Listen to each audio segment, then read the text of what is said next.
to chat with one of the previous quarterbacks under Sean Payton, Drew Brees. What did he tell you about Payton's style as a coach and why he thinks it can be successful? Yeah, Laura, a little context for the viewers. Drew Brees was Sean Payton's quarterback in New Orleans for 15 seasons. And in a phone conversation, Brees shared some fascinating insights about his former coach and the partnership he'll create with Broncos quarterback Russell Wilson. Coming off the worst season of his NFL career, Brees described Payton as a culture changer and says this isn't one of those scenarios where the Broncos should take the approach that, oh, Sean Payton's here, everything's fixed.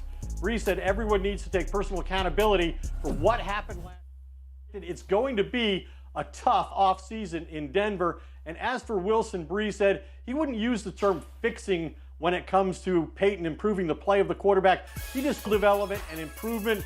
And Brees indicated that Wilson has to be willing to be coached hard and work on his flaws. Brees described this as being a pivotal time for Wilson and told me, quote, if Russell goes in with the mindset that he's learned everything he has to learn, then this isn't going to be a good fit. Now, to be clear, that's not the approach Brees expects from Wilson. In fact, with how long quarterbacks are capable of extending their careers now, Brees said these next 7 or 8 years are positioned to be the best of Wilson's career. And that's because, he said, athletically and physically, Wilson's as strong as he's ever been. And he also has 11 years of experience and the mental and emotional benefits of that. To me, Brees said, Laura, this is set up to be Russell Wilson's prime, especially with Sean Payton going to build a system around him. This is a great opportunity for Russell Wilson. And he told me that he has spoken to Wilson several times during this offseason before Payton was hired. And he said he's excited about the prospect of spending the rest of his career with Sean Payton in Denver. That's really interesting information, and you got to think that Russell Wilson is chomping at the bit to say, yeah, let me get a different opportunity to prove that last year was just a blip on the radar. During Sean Payton's 15-year tenure as the Saints head coach, New Orleans averaged 27.6 points per game. That's the highest average by any head coach with a minimum of 40 games in the Super Bowl era. He now looks to turn around a Broncos team that ranked dead last in points per game this season. It started from the bottom, and they can only go up from there. Yep. Dan, what's the first thing you're doing, though, if you're Sean Payton? Literally the bottom. Yeah. Literally. Yeah. I think understanding, too, the difference between Sean Payton and Nathaniel Hackett's system. Sean Payton's system is a matchup-based system. You move different pieces around. Jerry Jeudy, Dulcich, players like that. Nathaniel Hackett's was very much so progression. Guys just lined up anywhere, and you started here to here, there. So very different systems. What did Russell struggle with? Why did you struggle with it this past year? Really the 3- and 5-step intermediate passing, timing, and rhythm game. Figuring out, sitting down, watching that, why it happened. And then what does he love? Like, what are the things that he really felt like he excelled with? Because the things that showed themselves in Denver, you don't want to do a lot of that. But moving forward, the Seattle stuff, the moving the pocket, allowing him with the play-action shots to push the ball downfield and have a bunch of different leveled concepts. That's where you want to live if you're Sean Payton and Russell Wilson. Yeah, and Sean Payton's system evolved over the years. Totally. We've seen a lot of different iterations, even in Drew Brees' career from the beginning until the end. You talk about the deep shots of play action. That is something we saw with him. I think even elements of what he did with Taysom Hill might apply here, putting Wilson in the gun, simplifying his reads. Yeah. Obviously complementing that with the deep game you talked about. And then this has nothing to do with Russell Wilson, but they got to really improve that run game just to run teams out of those 2 high looks so those deep shots are available to Russell Wilson. One of the other things that's going to help Russ is the productivity of wide receivers in Sean Payton's offense, and even unsung guys. We didn't know Marcus Colston would be a perennial Pro Bowler.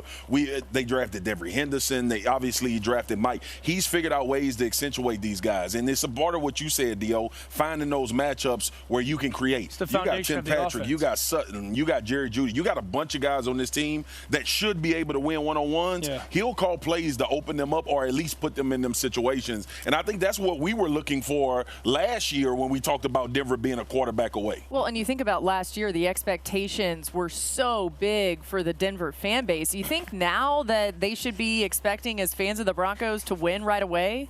Win more? Right away? I wasn't ready for the end of the tee-up. Obviously, it's going to be an upgrade going from Nathaniel Hackett to Sean Payton, and it can't get much worse, especially offensively. But you do have to be patient with Sean Payton turning this entire team around. Sean Payton only won 1 Super Bowl. He only brought the Saints to 1 Super Bowl, and that's with a first ballot Hall of Famer in Drew Brees. Yeah. You have to understand that this is a top defense, but what are you going to do with the run game? How does Javonte Williams come back into the fold? Does he make some of those wide receivers and skill players we were so excited about last summer even better than they were or better than they seem to be on paper? And can you get Russell Wilson to play within that system as well as you expected him to in this offseason? Those things don't just get fixed by walking into the building. They sometimes take time. Yeah, I think Russ's buy-in is going to be key there, but it sounds like, according to Ed Werder and Drew Brees, he's bought in and ready to go. We got a lot more coming your way from NFL Live here in Las Vegas, and we cannot wait to come back to talk about the Cardinals still needing a head coach for next season. See what trait RC believes should be the top priority for Arizona in their search. We'll get into that. Plus, with Tom Brady retiring, the Bucs are without a quarterback in the bowl games. You see the strip in the distance. All the stars are here. Yes, I'm talking about Mina Kimes and some others as well. Oh, no. I will not stop it. We're coming your way live from the Raiders practice facility for the next hour. Everything you need to know in the lead up to the Super Bowl, as well as all the latest news. And the 2023 Pro Bowl games are reimagined this year. For the first time, you'll see water balloons, flag football, jugs machines, and a whole lot more. We were out here at the practice yesterday, and it's going to be really funny. We'll be with you for that a little bit later on tonight as we get some of the skills going. But we welcome you in here. Ryan Clark, Marcus Spears, Mina Kimes, Dan Orlovsky. It's so good to have the squad together. We'll be here in Vegas for a little bit. I love the color coordination. We go to the Super Bowl as well. Yeah, as we've gone dark to light, I think that Gorgeous. it's all about making sure the show is inclusive and showing people the diversity and the color scheme that we display right now. I think it just says a lot about our show. I wish Well America said. knew what we do before we come on TV. The funny thing is, it was discussed that you might say that. I didn't know you were going to say it off the top, but I'm glad you did. I'm glad we got it out of the way. It was good. Good All to right. see y'all. It ain't good to see you. Damn. We've been fighting with Dan all morning. Let's get to the Super Bowl, though, as we got to get you ready for everything going on here. Patrick Mahomes and Jalen Hurts. Philly, 1.5-point favorites right now. We'll see if that changes at all. The Chiefs and Eagles arrive in Phoenix this Sunday for Super Bowl week, but both quarterbacks spoke to the media today. Let's hear from them, starting with Mahomes. To be on the world stage and have two black quarterbacks starting in the Super Bowl, I think it's special. And I've learned more and more about the history of the black quarterback since I've been in this league. And the guys that came before me and Jalen set the stage for this. And now I'm just glad that we can kind of set the stage for guys that are kids that are coming up now. And so it'll be a great game against two great teams and then against another great quarterback. Yeah, I think it's history. I think it's something that's worthy of being noted, and it is history. It's come a long way. I think there's only been 7 African-American quarterbacks to play in the Super Bowl. So to be the first for some is pretty cool. So I know it'll be a good one. Incredible to see two black quarterbacks in the Super Bowl for the first time. We've got this covered from both sides as Coley Harvey is with the Chiefs, Sal Paolantonio with the Eagles. We're going to start with Coley, and we saw Patrick Mahomes, of course, dealing with that high ankle sprain. Coley, how is he feeling this week? Laura, I just had a very brief opportunity to watch the Chiefs as they went through their first Super Bowl practice, and it was in that very limited stretching period when quarterback Patrick Mahomes, I didn't notice him favoring that right ankle injury that's been bugging him these last 2 weeks. In fact, Mahomes said earlier today that he didn't feel as if he had taken a step back in his recovery from that injury during last week's AFC Championship game. If anything, Mahomes said he just felt like he had that general soreness that's associated with going through such a physical game. Head coach Andy Reid, well, he said that just after the AFC Championship game, Mahomes was really stiff, but at this point of the week, he's a lot better and he's doing well.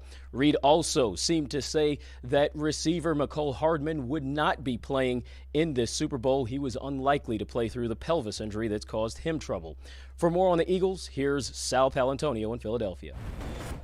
Jalen Hurts said today that his right shoulder is, quote, getting better. When I asked him if he could put a number on it, he said, I can't. He was asked what his message will be to the football team as they take the practice field to get ready for Super Bowl 57 in Arizona. He said, I'm going to tell them, take pride in the moment, enjoy the moment, embrace the moment. And he said, it's very important for us to play clean in this football game. Play clean. When I asked him after his press conference was over, how do you enjoy it? He said, I take my enjoyment through winning. Laura? Yeah, for those of us who know Jalen, that is very true. How Patrick Mahomes performs against Philadelphia's pressure will be key in Super Bowl 57. Arguably, no quarterback has been as effective when pressured as Mahomes this season. But the same could be said for Philadelphia's defense when getting pressure. That's a good-on-good matchup. Both Mahomes and the Eagles